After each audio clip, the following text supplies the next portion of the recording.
Buzz Zaino is portfolio manager for Royce Opportunity Fund and co-portfolio manager for Royce Opportunity Select, and he's managing director for Royce and Associates. Royce Opportunity Fund has one of the best long-term records in the business, having 10-year results of 10% a year, placing it in the top quartile. I first got to know Buzz when we both worked for Lehman Brothers. And Buzz was one of the first value-oriented portfolio managers to invest in technology shares. That was almost a heresy at that time. But Buzz made money doing it. I jumped when he joined Royce, and I believe we started investing as soon as you started up, and we haven't regretted it. He is a man after my own heart. I once asked him if he had aspirations of retiring. He said, "Lou, and do what?" "I'd just be pouring through Barron's on the back porch." Thank you, Lou, and I enjoy doing this. I enjoy my work, and I enjoy telling people about what I do. I wrote down some notes, so I'll not bore you by going on and on and on, because they can do that.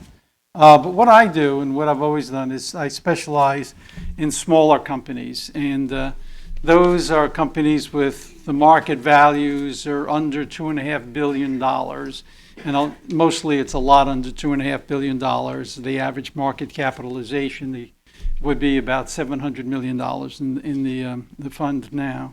The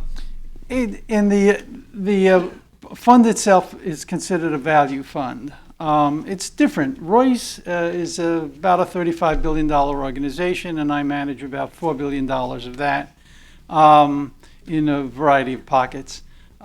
And each portfolio manager has a different approach. And my approach is one which starts with a valuation criteria of the price of the stock relative to the book value of that company, and the price of that stock relative to the sales of those companies.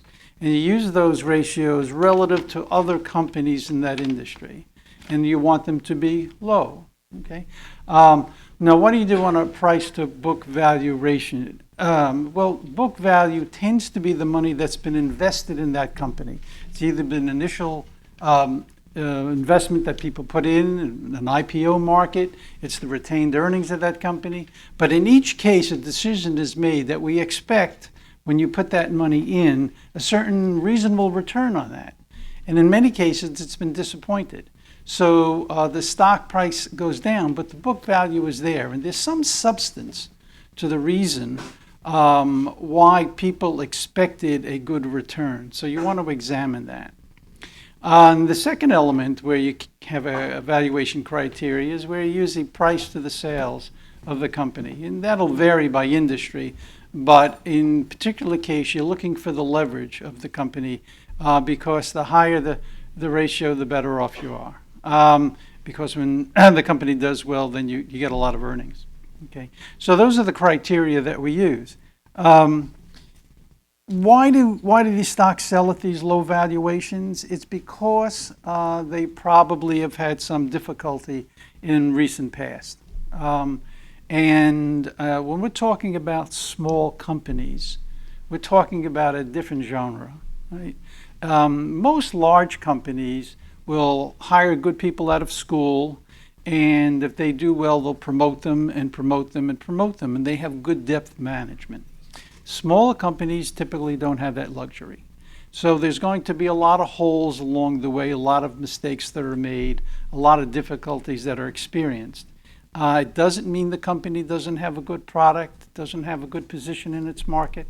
It just goes through difficult times. And in the small company arena, the market is vicious.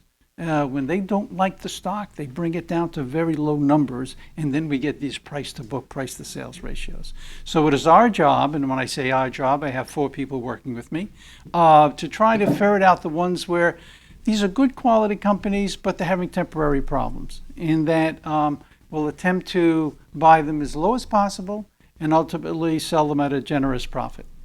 And we talk about the prices of stocks in you see it on the tape and on the newspaper, and people create valuations of that.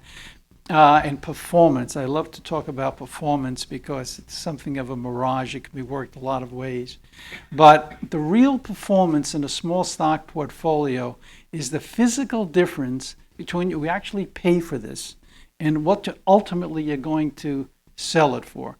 Because if you wanted to buy 100,000 shares of IBM, you could do it in a moment.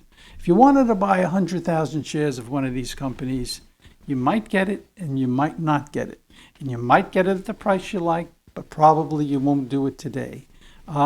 So there is a real world attitude towards that. So when people saying the market is crashing, you're losing so much money, and I'm saying, no, I'm making a lot of money, because if I'm valuing this company properly, and I think it's worth $25 a share, isn't it better if I buy it at $10 or $8 or $7? Because the spread between what I'm paying for it and what I'm ultimately going to sell it for is widening when the market's crashing.